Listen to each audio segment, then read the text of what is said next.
Hello and welcome to EGW Writings Tech Tips. I'm your host, Darryl Thompson. Thank you for joining us today in another of our series on learning how to use the EGW Writings 2 app on the iPhone.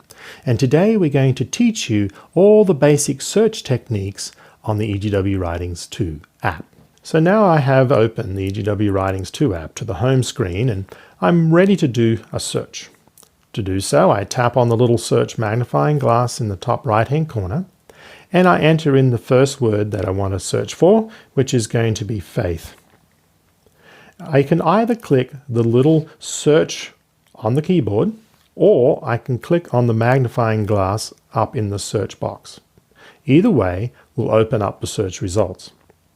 And you can see down here that in EGW Collections, I have 46,996 results for the word faith.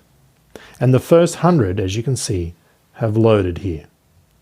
Once I've looked through the results and found the quote or the one that I wish to open, you just tap on it and it will open up within the book.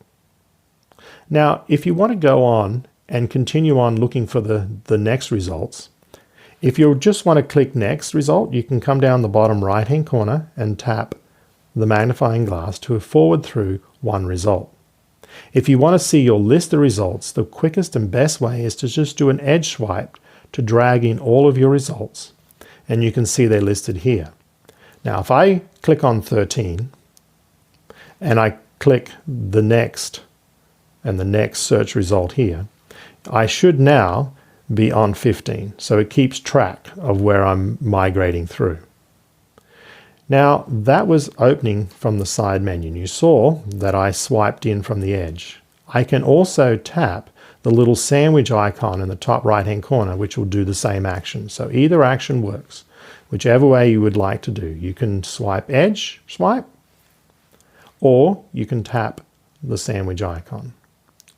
Now you'll say, well, why didn't you tap on the little search icon? Well, what the search icon does, it reinstitutes a new search within the current book that you're in. So if I tap the little search magnifying glass, you can see how it instantly changed the search in filter from EGW Collections to the Acts of the Apostles. Now, some of you may say, well, why did it do that? It's just to help you. Basically, you have two options in search. Search within a book, or continue on with the previous search parameters. You can choose either. The edge swipe is just like tapping, as I said, on the little sandwich icon. So either way works. So that's the basics on doing a search. Now, some of you have complained about bumping the edge gesture. You know, I can come in from the edge gesture when I'm trying to change the chapters. So that is absolutely a fact for a few people that will have a little bit of difficulty bringing in the edge swipe or trying to change the chapter. That's not a problem because you can actually come up and disable the edge gesture if you wish for the reader only. So you go into the settings and you come down here where you see edge gesture in reader. You turn that off and now all it does is change chapters. There is no edge gesture function anymore. All it does is change chapters.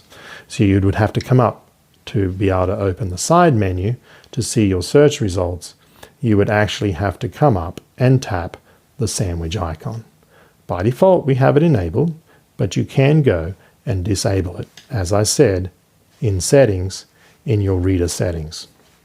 So you enable it again, and now we can come back and do the edge gesture.